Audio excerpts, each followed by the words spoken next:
سلااوان لێ بێوم کاتتان باش بەڕێزان لەگەڵتانین لە پانۆرامای ئەمشۆ بۆ قسەکردن و گفتوگۆکردن لەسەر بابەتێکی دیکە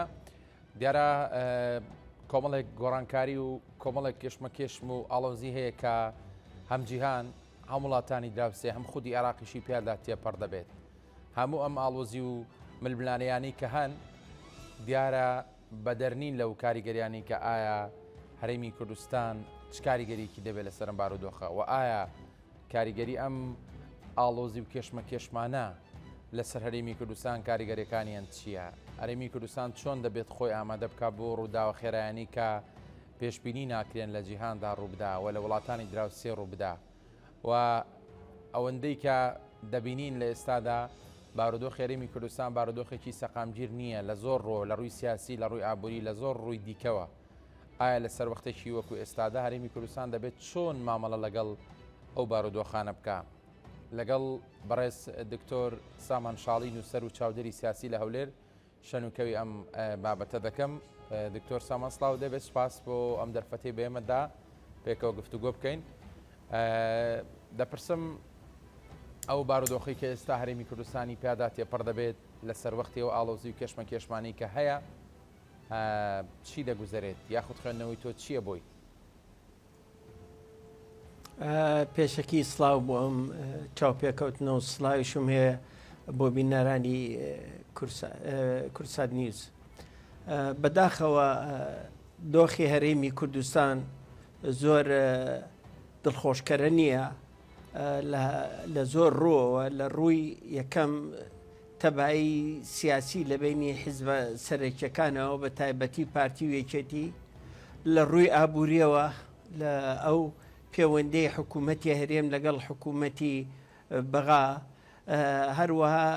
تەسیری کردوتە سەر کۆمەڵایەتی خەڵکی کوردستانیش. ئەمەش بەڕاستی زۆر گرنگە بۆ خەڵکی کوردستان کە بزانن کە چۆن معاملە لەگەڵ ئەم دۆخە بکەن. بەڕاستی ئێمە لە نەبوونی ئەو تەبایی کە بەحسم کرد زۆر کێشەی بۆ دروستکردین چ لە هەرێم چ لە بەغا چ لەگەڵ دراوسەکانمانە. بەداخەوە ئەوەی کە ئەبینین لەوە ئەچێت کە بڕیاری ئێمە ژۆکو بڕیاری بەغا بەدەست خۆمان نەمان بێت. ئەوە زۆر مەترسیێکی گەورەتر لەوەی کە ئەو ناحەقەی کە ئەکرێ بە دەربەر هەرێمی کوردستان لەگەڵ حکوومەتی بەغا کە بە تایبەتی کە ئەوەی کە موچەی خەڵکی مۆزەفەکانی هەرێمی کوردستان ئەبرن و معاملە ناکەن وەکو مۆزەفەکانی هەموو عێراق ئەبێ ئەو دووشتە جیاکەنەوە. بەڵام بەداخەوە وەزارەتی مالیە و ئەو سیاسەتی کە سیاسەتی مرکزی بەکاربێنن و سیاسەتی خۆ پەسەندن بەسەر هەرێمی کوردستانە مۆزەف مەشاکلەکانی کە هەیە ڕنگ باتەوە لەسەر ئەوەی کە مۆزەفێنی هەرێمی کوردستانیش ئەوە بێ موچە بکرێ. ئەوە شتێکی زۆر خراپە لە سیاسەتی حکوومەتی عێراقا لە کاتێکە ئەم حکوومەتەکە تشکیل بوو بە ڕەزامەندی کوردەکان بوو، سونە بوو، شیعە بوو. باشە ئەگەر ئەم حکوومەتە ئەو بەرنامەی کە تۆیاوتە لە پەرلەمانە پەسەندکرا هەموو پەسەندکرا حکوومەت تشکیل کرا بۆ بە هەمان شێوەش بوجەی عێراقیش میزەی 3 ساڵێکە هەم دیسانەوە بە گفتوگۆیەکی زۆر دوای ئەوە هاتە مەجلیسی وزەرا لەوێش پەسەند کرا نارا بۆ پەرلەمان ئەو چۆنەڵێ ئەو شروتە تعجیزیەی کە خستە سەر هەرێمی کوردستان لەگەڵ ئەوەشە ئەندامانی پەرلەمانی کوردستان بەوەش ڕازی بوون. بەڵام تەماشاکەی کەیتە سەر شیکردنەوەکەی بەڕاستی زۆر جگای ئەسەفە کە بەم شێوەیە لە 16 تریلیۆنەوە ئێستا هاتۆتە سەر 8 تریلیۆن. ئەمە خۆی مەترسیێکی گەورەیە. ئەمە بە یەکشت چارەکرێ ئەویش ئەوەیە کە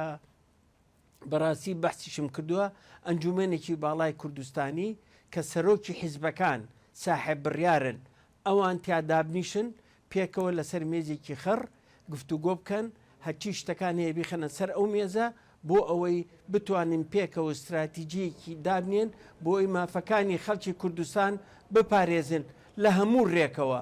ئەو استراتیجیە کە ئەم حیزبانە پێکەوە کە دایێنن ئەبێ دکتۆر سامان دیارە بێ پێی پەرلەمان ناونیشانی تەوەرەکەمان وا بوو کە قسە لەسەر ئەو ئاڵۆزی و کێشمە بکەین کە لە وڵاتانی دەوروبەر ڕوودەدەن، بەڵام قسەکانت ڕای کێشان بۆی کە تەوەرەکە ببەستمەوە بۆ بارودۆخی کە ئێستا هەیە بەڕاستی لە هەرێمی کوردستان دەگوزەری ئەو ڕۆژەدارایە سەختەی کە هەیە ئانی تازەترین پێشات کە دەبینیت خەڵک موچێ وەرنەگرتووە. ینی پێم بڵێ ئەم بارودۆخی کە ئاوا ئێستا جەنابەت باسی دەکەیت و ئەم بێمتمانی کە دروست بووە لە ئەنجامی چییە؟ وەکوتم لە پێشەوە لە ئەنجامی ئەوەیە کە ناتەباین. بۆ ناتوانین تەبابین طبعا بۆ مەساڵحی حیزبی تەسکی وای لێ کردووە، مەساڵحی حیزبی تەسکی و تەسیری دەوڵەتانی ئیقلیمی لەسەر ئەم حیزبانە ئەوە هەروەها بەشێکیشان بەغا تەسیری هەیە لەسەر حیزبەکانی تر، ئەوە وای لێ کردوون و ئەوانش حکوومەتی مرکزیش لەو درزگەوە لەو لاوازیەوە هەموو شتێکی بەسەرە ئەسەپێنێ. ئەوە ئینەکەی وەکو وتم ئەو ئەنجومەنە ئەگەر دروست کرێت، ئەو ئەنجومەنە ئەتوانێت استراتیجیەک بۆ کورد داڕژێت و ئەتوانێت هەر نەوەکو لە ناوخۆی هەریم لە دەریشەوە دۆستەکانمان لە دەریشەوە لە دەوڵەتە ئەقلیمەکانیشەوە یارمەتیمان بن. خۆ ئەمە شتێکی نییە ئەگەر کورد نەتوانێت مشکلەی خۆی حەلکە لە ناخۆی خوا بەداخەوە ئەوە دەور و پشتەکان چی ئەمریکا چی لێ بکە، دەوڵەتی حەلیفەکانی چی لێ بکە، دەوڵەتانی کەندا و چی لێ بکە کە تۆ دانەنیژی لەسەر مێزێک گفتوگۆ بکەی دەوڵەتەکانی چی لێ بکەن. یعنی ئێمە بۆ گلەی لە ئێران و تورکیا و عێراق بکەین، ئێمە خۆمانین. ئەگەر خۆمان ئێمە خۆخۆر بین ئەوە نەتیجەکەیەتی. وەڵام من حەزەکەم بێمەوە سەرهینی تەوەرەکە، بەڵام سوالەکەی تۆ ڕایکێشان بۆ مەسلەی ناوخۆ. طبعا ئەگەر لەم کێشەی ئەخیری شاگەر سیر بکەین بۆ مەسلەی کەرکووک، بەداخەوە دەوڵەتەکانی جیهانیش و ئەمەی متحیدەش نەهاتە سەر خەت کە پێش ئەوەی ڕووداوەکان ڕوو بدا 5 ڕۆژ کە بەیانێ دەرکا بڵێ ئەمە قبول ناکرێ، ئەمە بژێوی خەڵکی لەسەرە، ئەم ڕێگا بڕینە نابێت، تۆ ناتوانانی مشکلەکان بەریتە ناوچەیەک، هەموو عەرەب بن بێتە لە منطقەی کوردەکانە ئەم مشکلەیە دروستکەیت. بەڕاستی ئەوە جگای ئەسەفە دەوڵەتەکانی کەس نهاتن، بەس تورکیا هات، تورکیاش بەوە هاتە سەرخەت ئەڵێ کەرکووکی تورکمانە لەوانەیە عەرەب و کوردیشی تیا بێت. ئەوە هەموو تەدەخولەکانی تورکیا بوو. کەواتە دکتۆر سامانیانی پێ دوایە کە وڵاتان بێدەنگن و لەسەر ئەم بابەتە نایەنە دەنگ بۆی پشتی هەرێم بگرن لەبەرەوەیە کە لە ناو هەرێمانە تەبایی سیاسی هەیەیان لە ڕاستیدا دایانەوەی وەک جۆرێک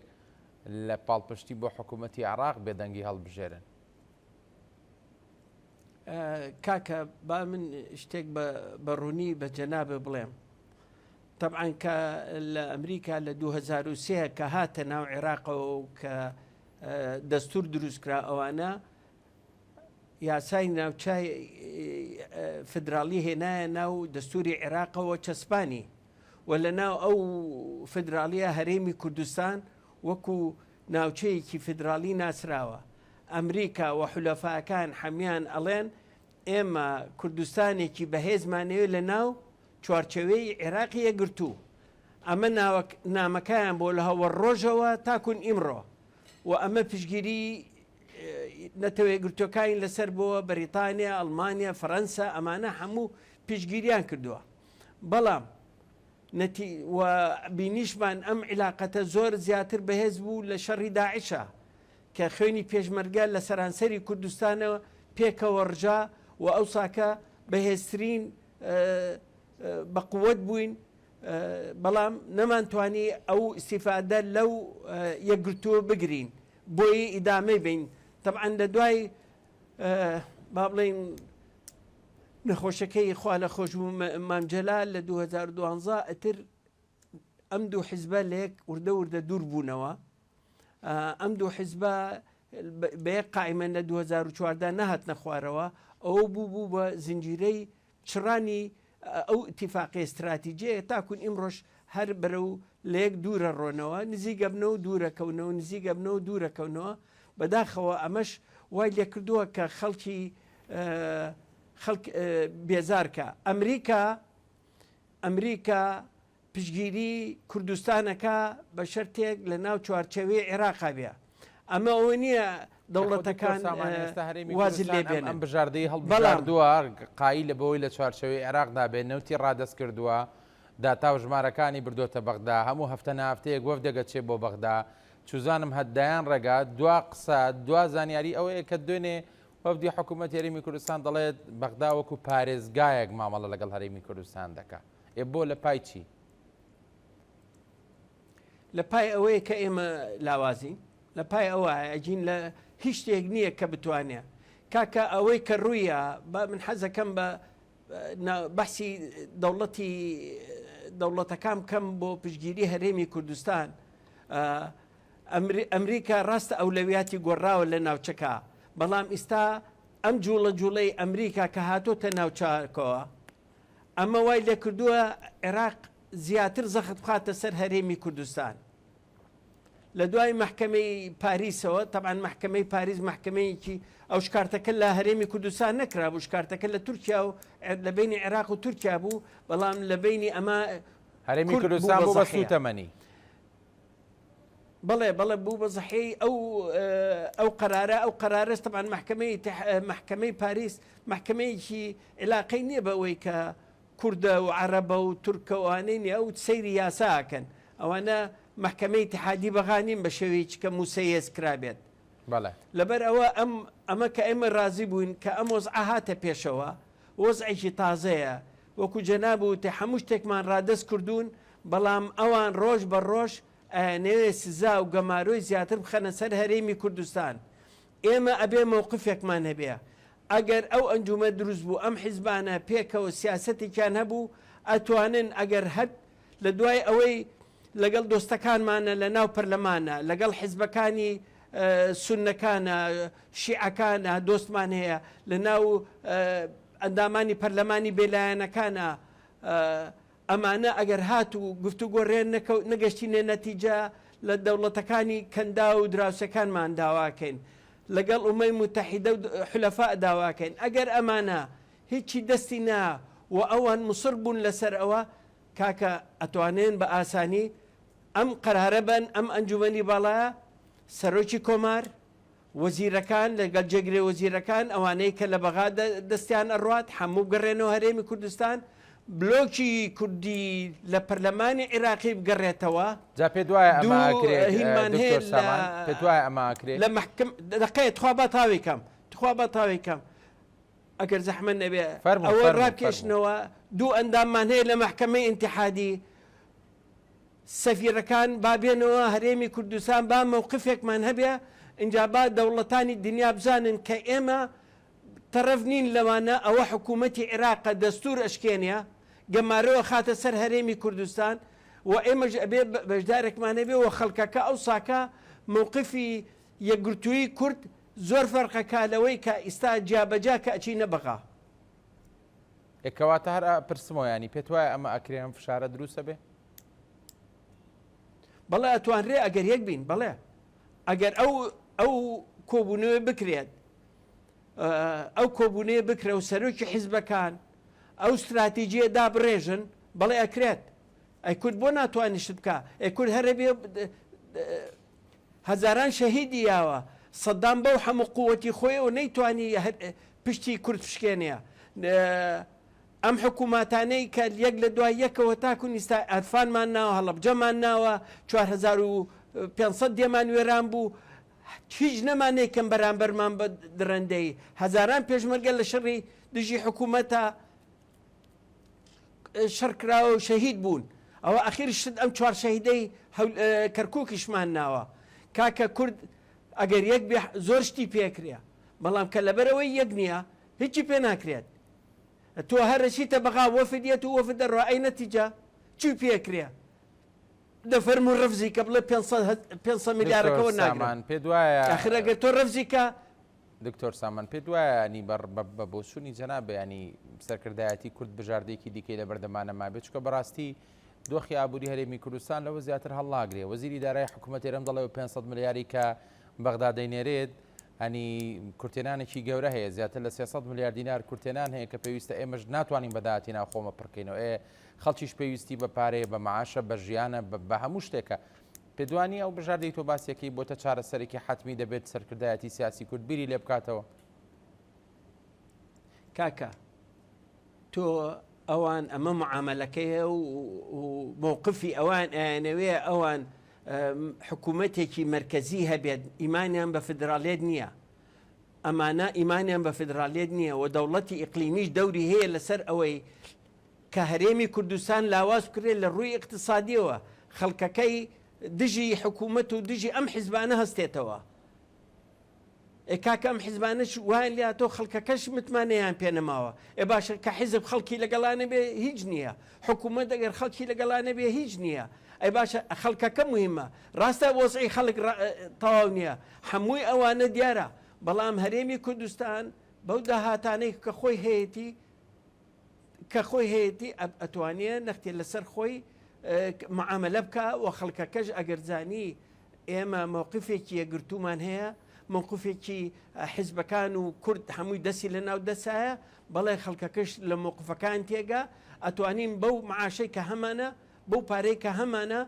بتوانین ئیدارەی خۆمان بکەین هەتاکوون دەوڵەتانی تر مووقفەکە بینین هەتاکوون یەنە سەرخەت بۆمان خۆ ئێمە میلەتێک نین کەسمان لەگەڵانە بێ بێکەس بین بەڵام ئێمە ئەگەر بە مۆسای ئیستار مێنینەوە خراپتریشمان بەسەرێت ئەگەر ئمرۆ پێنجسایەنات سپێنە کەمتری ژەنێرن دوو سپێ کەمتریشی بۆ ئەنێرن وا لێ ئەکەن تۆ هەر هیچ شتێکن نەمێنە ئەوە مشکلەکە ئەوەیە کاکە مشکلەکە ئەوەیە کورد ئێمە خۆمان لاواز کرد لە بەردەمی هەموو لایەکانە و ئێمە التیزاماتمان کرد هەچی شتێک محکەمەی ئیتحادی فەرزی کرد بە سەرمانە وتمان باشە شوێنێک نییە کە ئێمە مەجلیسی ئیتحادی بۆ دروست ناکەن ئێمە مەجلیسی ئیتحادی زۆر گرنگە خۆی محکەمەکە لەژێر پرسیارە بۆ شێوەیە کە دروست کراوە باشە مەجلیسی ئیتحادی بۆ دروست ناکەن ئەوە کە وەکو مەجلیس شوێ ئەو ساکە ئەوانیش سەیتەرەیەکیانە بێ بەسەر وەسعەکە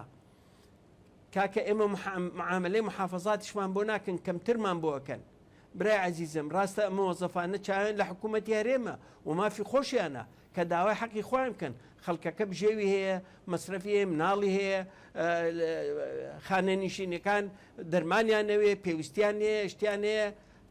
ئەمانە باشە دکتۆر سامان خۆ دەزانی عراق وڵاتێکە ینی ڕاستە ئەو کەسایەتیانی کە لە حکوومەتدان سەرۆکۆزیران و کەسانی کاربەدەستی ناو حکوومەت بڕیار بەدەستن بەڵام دەزانی دانی عراق بە جۆرێک دەڕوات کە هەنی لە پشتی ئەم کارکترانەوە کۆمەڵی خەڵکی دیکە هەن کە ئاراستیان دەکەنەوە بڕیاریان بەدەستە پێ دوایە کارکتەری پشتی ئەم ڕووداوانە ئەم فشارانی کە دەخرێتە سەر هەرێمی کوردستان وەک جەنابەت باست کردیانی ئەم گۆشەگیرکردنە کێن ینی و کارکترانی دەروی حکوومەت ئێمە ئەنی ئەگەر هاوڵاتێکی ئاسایی ببینی ڕەنگە تێگەیشتەکەی تا ئەو جێگەیە بە پێی وابێت کە خودی سەرۆگۆزیران هۆکاری سەرەکی ئەم بابەتێ بەس پشتی ئەمانەوە چێن کاکە سەرۆگۆزیران وەکو قەیسەل خەزعەلی وتی مدیر عامە لای ئێمە چیە لای کوتلەکەی خۆیان ئەو کوتلەیە ئەوان ئیدارەی ڕئیس وزەراکەن ڕئیس وزەرا گوێ لەوانەگەن ڕئیس وزەرا ئەگەر نیەتێکی باشیشی هەبێ ناتوانێت هیچ بکە بێجگەل لەوەی کە بچێتەوە لای جەماعەت قەراراتیانەوە گرێ بێت تەطبیقیکە ئەم جەماعەتش قسمێکی زۆری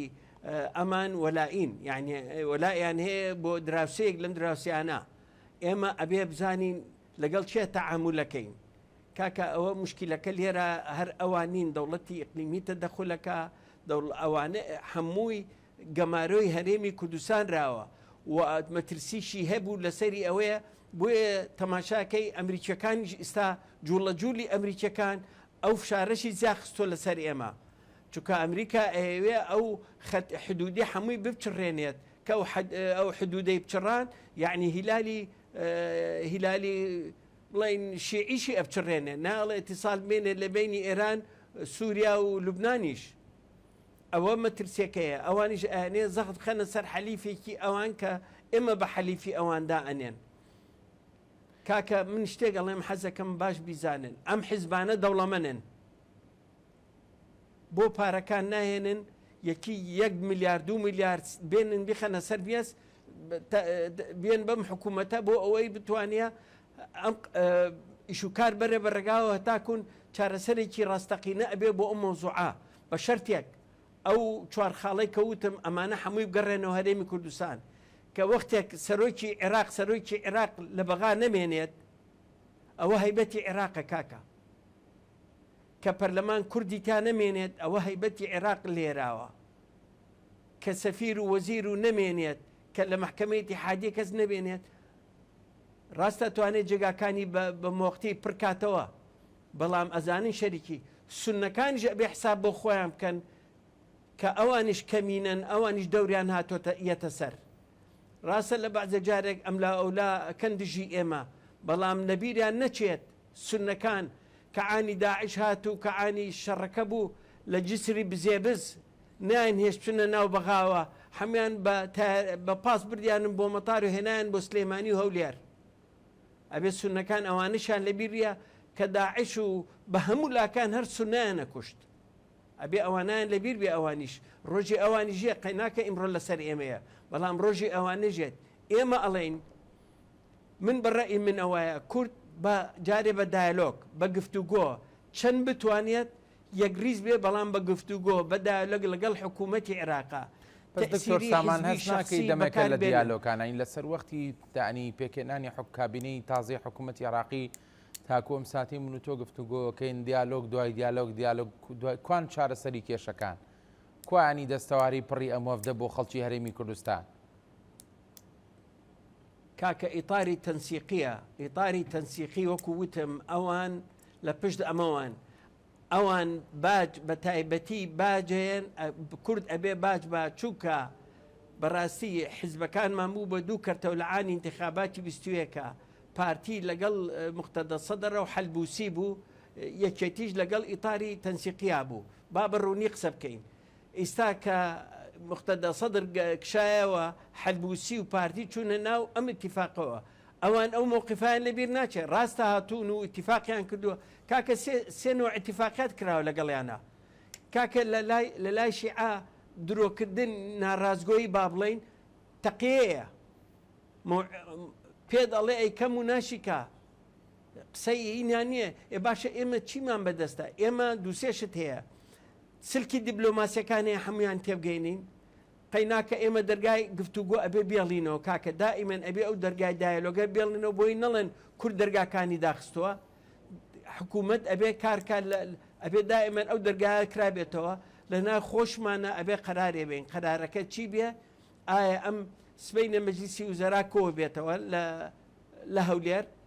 بزانین چ قەرارێگەیەن ئایا ئەم پارەیە قبوڵەکەنیان نا ئایا هەموو اتفاقن هەموو حیزبەکانی لەنا حکوومەتە اتفاقەکەن لەسەرەوەی ئەم پارەیە وەرگنیان وەری نەگرن ناچاریشن لەوانەیە لەبەر خەڵک و لەبەر بژێوی خەڵک پارەکە وەرگرن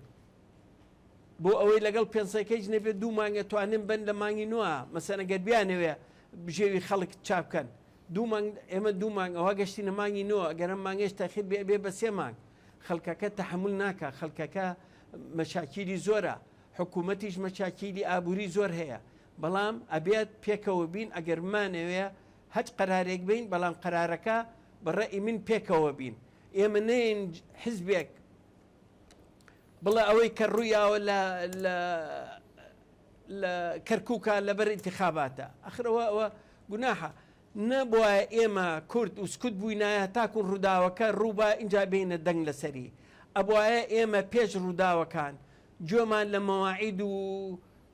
بڕوایی نەگرتە ئەو ساکە زەختێکی دەولیمان دروستکردە ئەو ساکە بچوونە ئەمەی متحیدان زەختمان لەسەرکردنە زەختی زۆر یعنی سیاست قیاداتی سیاسی چوونە بەغا ئەم مۆزوعان لە کەرکک حەل کردایە پێکەوە گرنگی ئەوەیە کە پێکەوە نین ئەوەیە مشکلەی ئەساسیمان بە قوربان ئەبێ ئێمە کورد ئەگەر هەتاکوون ئەم وەختە هەج وەختێ بێ ئێمە ئەم وەزعە وا بێت کەواتە باجەکە ڕۆژ بە ڕۆژ زۆرە بێ لە سەرمان و خەڵکی کوردستانیش باشە دکتۆر سامان باجەکە زۆرتر لەسەر ئەوە جەخت لەسەرەوەکەیتەوە کە دوا کارت بایکۆتکردنی پرۆسی سیاسی لە عێراق لەسەر ئاستی هەموو دامەزراوە باڵاکانەوانی کە کارکتەری کورد بەڕێوەی دەبن پێ دوانیە ئەگەر ینی فشارێکی لەم جۆرە ڕوو بدات ینی با پرسیارەکە بەو شێوەی بکەم عنی پێشبینی ئەوە دەکەیت کە وڵاتانی ئەقلیم و دەوروبەر پاڵپشتی کورد بکەن لەو ڕۆوە ئایا بە تەنیا لە نیوەی ڕێگەکە بەجێ ناهێمێنێ؟ بڕوا ناکەم چونکە ئەوانیش مەساڵحیان هەیە لە هەرێمی کوردستانە ئێمە جا توانین یعنی بتوانین لەگەڵ ئەوانە هاوڕێتی هەیە قسە ئەکرێت گفتوگۆ کرێت لەگەڵ دەوڵەتەکانی کەنداوە لەگەڵ دەوڵەتەکانی کە یارمەتی یعنی یارمەتی هەریەت بەڵام ئەگەر تۆ یەکگرتوبی ئەو ساکە زۆر مەواقف هەیە کە بتوانیت بگریت ئێمە لەم 32 ساڵی حکومڕانی خۆمانمانە با بڵێین نەمانتوانی ژێرخانێکی ئابووری بەهێز بە خۆمان دروستکەین دوور لە نەوتیش ئەگەر ئەوەمان کردە ئەو ساکەشمانتوانی سنوورەکانیشمان داخێنەمەون کاکە ئێمە ناوخۆی خۆمان هەیە سنووریش ئەبەستین بزانە ئەو دەوڵەتانەی کە تەعاملی 10 میلیار و 20 میلیارد دۆلاریان هەیە لەگەڵمانە یان ئەم لاش و ئەو لاش بزانە چۆن یەنە سەرخەت چکە بازاری ئەوانیش زەرەرەکە وەزعی اقتصادی ئەوانیش تەحمل ناکە کاکە ئەمە هەر ئێمە نین وەزعەکەمان وایە ئەوانیش وەزعی اقتصادیان شڕە وەزعی اقتصادیان ئێمەش دەتوانین ئەو کارتە بەکاربێنین یعنی ئێمە مشکلەی ئێمە ئەوەیە کە ئەو ژێرخانەمان نەتوانی دروستکەین نەمانتوانی ئیسیفادە لە زۆر شت بکەین کاکە لە 2007 کە مام جەلال خوا عەفوی کە بەهێزترین سەرۆکی کۆماری عێراق بووە چەترێ بوو بۆ هەموو عێراقیەکان و کاک مەسعودیش لە هەرێمی کوردستانە ئەو وەختە سەرۆکی هەرێمی کوردستان بوو کە سوننە و شیعە هاتن مەشاکیلیان حەلە کرد لە 2007 نەمانتوانی قانونی غاز و نەوت ببینە پەرلەمان و تەزدیقی کەین نەمانتوانی مادەی 140 جێبەجێ بکەین بەڵام ئەوەی کە کردمان یاسای نەوتی 22 2007 هەرێمی کوردستانمان دەرکرد کاکە ئێمە لە قووەتی عەزەمەی خۆمان ئێمە هیچمان نەکرد ئێستا بەم لاوازیە چی بکەین ئەبێ حەلێک هەبێت ئەبێ کوردەکان ئەبێ ڕۆشنبیران هەر من نابێ هەمومان پێکەوە ئەبێ بیرکەینەوە پێکەوە ئەبێ قوربانی بین پێکەوە ئەبێ تەحمل بکەین ئەبێ کوردەکە ئەوە بزانێت ئەگەر ئەم وەزعەوا بڕوە ڕاستە خەڵکێکی زۆر هەیە با بچێتە ژێر دەستی حکوومەت کاکە هەموو شتێ ئێستا لەژێر دەستی حکوومەتە فەرموو جوابەکانیان نەزانی چییە ئەڵە وەڵا وەختێ وتومانەکە ئێمە بەخۆدی مەڵام ئێستا لاوازین کاکە تۆ دیفاع لە هەرێم بکە دیفاع لە خەڵکەکە بکە ئەم عوزری بۆ مێنەرەوە عوزر بۆ ئەوانە مێنەرەوە ئێستا فەرموو ئەندامانی پەرلەمان ئێوە لە بەغان ئەزانن وەزعەکە چۆنە ئەزانن چ ناحەقەیەکرێ بە هەرێمی کوردستان دەفەرموون لە ناو پەرلەمانە گرموگێژە بکەن وەزیرەی مالیە داوا بکەن بابێت ڕوونی کاتەوە ئەم ناحەقێ بووە وەڵا قەرزی فڵان و ئەوەنە و هینی فعلی کاکە بوجەی فعلی کاکە ئەمە مەصاریفی فعلی نییە لە میزانێ خۆی هەمووی تەقدیریە یعنی تۆ زوڵمێک لە هەرێمی کوردستانەکرێ نازانم باشە معاملێکە کاکە واز لە هەرێمیش بێنە معاملێ بکە وەکو سێ مەحافەزە کەواتە تۆ پێ دوایە چارەسەرەوە بێ لەسەر ئاستی پارێزگا حکوومەتی عێراقی مامەڵە لەگەڵ هەرێمی کوردستان بکە ئێوە بچووکی کاتەوە بەڵام ئەو ناکرێت چووکە دەستور هەیە دەستوری هەیە یاسای هەیە هەرێم لە مادەی 11ەوە هەتاکو مانزەی 26 مافەکانی هەمووی ڕوونە چی لەسەر و چی بکات و چی وەرگێت کاکە ئەمانە بەعزە شتێک هەیە بە قوربان ئەمە لە دەرەوە یاسەکەواتە بڵێن دەستور هەڵوەشایەوە ئێمە ناڵێن ئەڵێ وەکو هەرێمێک محافەزەکان چی معاملەیەکرێ ئەم سێ محافەزەیش لە چارچەوەی هەرێمە تەسلیمیان کە پێش هەمویانەوە موچەکان ئەوە علاقەی نییە بە میزانیەوە ئەو موچەی مۆزەفینە باشە دکتۆر بەپێی سامان قەراری ئەوان تقریبان 630 میلیارد دلارە دەبە 630 میلیارد دینارە کە بنێرە نۆکو 500 ئێستا خۆی کێشەکە لە ڕاستیدا ئەوەی کە زانیاری بێەوەی ینی کێشە لەسەر داهاتە نانەوتیەکانە داهاتی خاڵستنووریەکان و داهاتەکانی دیکە هەرێمی کوردستان کە بەغدا داوای ڕادستکردنی هەمووی یەکە هەرێم دەڵێ نەخێرنیوەی وە باز لەوە دەکرێت کە ژمارەکان جیاوازی گەورەیان تێدا ئەو لیژنانی لە بەغداوە هاتوونۆک چاودێری دارایی بۆ هەرێمی کوردستان و ینی چاودێری و تدقیقی ئەم ژمارە و داتایانیان کردو ژمارەکان جیاوازیان زۆر ینی ئەلم ڕۆ هەست ناکەی کە گرفتێکە بێ بۆی ئاوا بەغداش پێی کردو بە کەو شاو دەڵێ بێ هەموو داهاتی نانەوتی هەرێمی کوردستانم بنێ کاکە محافەزاتەکان هەموو داهاتەکانیان تەسلیمەکرێت کاکە تۆ بەحسی ئەگەر بەحسی داها دەکەیت بڕۆ بزانە چی ئەدزرێت لە بەغا ئەگەر ڕقەمەکان مخالیف بێ ژمارەکان ئەوە هەردوو چاودێری دارایی هەردوو لا دائنیشن گفتوگوی لەسەرەکان ئەوەی کە من بیستومە هەردوو چاودێرەکان دەستخۆشیان لە یەکتری کردووە کە گەشتونەتە ئەو ڕقەمانەی کە هەردووکی متتابقە بەڵام تۆ ناتوانانی لێرە بڵیت حکوومەت لەبەر ئەوەی ڕقەمێک یان دوو ڕقەم ئێمەشکمان لە هەموو شتەکان هەیە کاکە فەرموو مدیرێکی حسابات لە حدودەکان دانیرێ کاکە کارەبا پارەی کارەبا داهاتی کارەبا کاکە حکوومەتی عێراقێک فلسی لە بنەی تحتی کارەبادانە بۆ تەسلیمی ئەوان کرێتەوە بۆ نەخرێتە خزمەتی خەڵکی کوردستانەوە داهاتی کە هەیە خۆ ئەمانە کاکە داهات هەیە ئەو محافەزاتانە ئیسلامێکە داهات هەیە بەڵام ئێمە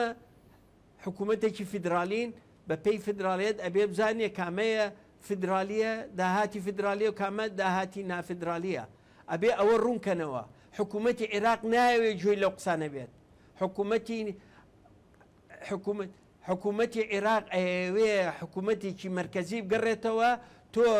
بەناو هەرێم بیت هەرێمێکی لاواز بیت هەچێکیان پێوتی هەچێکیان نای تێ بڵێ نەعمەڵڵا بۆ نییە گفتوگۆی زۆرمان لەگەڵا بکەیت ئەکەواتەمی بۆ چێتە سەر بەش دەکا هەتاکوونم دقەیە بۆ چۆتە سەر بڵێ دوای ئەوەی کە خۆمان وامان لە خۆمان کرد کە خۆمان لاواز کرد بەڵێ بۆ چۆتە سەر ئەی کە تۆ ئیسان ناتوانانی نەوت بفرۆشی داهاتەکەی ئەوەی کە هەتە کۆیەکەیتەوە لەگەڵ ئەوەی 500 میلیارەکەشا بەش ناکە دەکەواتە بۆیان چۆتە سەر ئەوە خەڵکیش ئەوە ڕۆژ بە ڕۆژ ئەکوڵێ دژی حکوومەت و دژی ئەم حیزبانە هەمویان مەسئولین لیان ئەندامانی پەرلەمانیان هەیە لە بەغا بۆ قسە ناکەن دکتۆر سامان بۆ وەزیرەکان نایکەن لە ناو مەجلیسی پەرلەمانە لە ناو مەجلیسی وزەرا بیکەن بە گفتوگویەکی چڕ و قڕ پڕ کەواتە دکتۆر سامانانی پێتوانیە هەرێمی کوردستان پێویستی بە پاڵپشتی دەرەکی هەیە بۆی ئەو فشارانە بکات کە جەنابەت باست کردیانی ڕەنگە جەنابیشت تا ڕادێک گەیشت بێتی تا و باوەڕێی ئەگەرچی زمانی دیالۆک و گفتوگۆ لە پێش هەموو ڕێگە چارەکانی ترەوەی بەس لە بینی بەغدا و هەرێما دیالۆگ بۆتە بابەتێکی مەحاڵانی پێشتیش تۆ ئاماژەت پێدانی وەدێ دەڕوا بەڵام ئەنجامێکی ئەرێنی نییە ئیتر پێویست بەوە نییە کە وڵاتانی زلهێز بێن شەڕێک لەسەر ئەم بارودۆخی هەرێم بکەن ئەگەر چی ئەمە ناتەبایی سیاسیمان هەیە بەس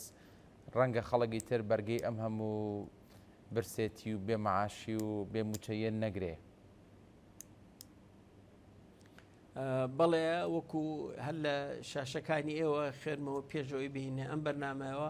کە وەزارەتی دەرەوەی ئەمریکا داوای لە حکوومەتی عێراق کردووە کە کێشەکانیان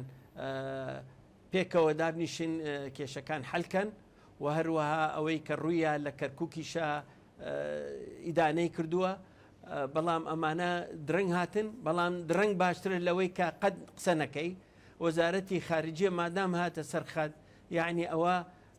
ئەوان احتیمامیان ناوە بە هەرێمی کوردستان احتیمامیان ناوە بە عێراقیش بەگشتی کە ئەبێ کێشەکانیان بە گفتوگۆ حەلکرێت و زەختی دەولیش هەیە و لەگەڵ ئەوەشە ئێمە دۆستمانەیە برای عەزیزم من تێگەم ئەبێ ئێمە لۆبی بکەین لۆبیەکەش ئەوەیە لۆبیەکەش ئەوەیە کە بتوانین بە شێوەیەکی گشتی بە گفتوگۆ لەگەڵ ئەوانە یارمەتی ئەوانە بتوانین کێشەکان بگەین چارەسەرێک کە خزمەتی هەم هەرێمی کوردستان هەم عێراقی بکا بەگشتی. ئێمە نامانەوێ مافی خەڵک بخورێ و ناشمانێ مافەکانی ئێمەی دەستوریش بخورێت. سپاس بۆ زۆر بەڕێز دکتۆر سامان شاڵی نووسەر و چاودەری سیاسی کە ڕاستەوخۆ لە شاری هەولێرەوە لەگەڵمان بووی. سپاس بۆ وەڵامی پرسیارەکانی ئێمە. پانۆرامەتان پێشکەشکرا هەر شاد و بەختەوەر بن.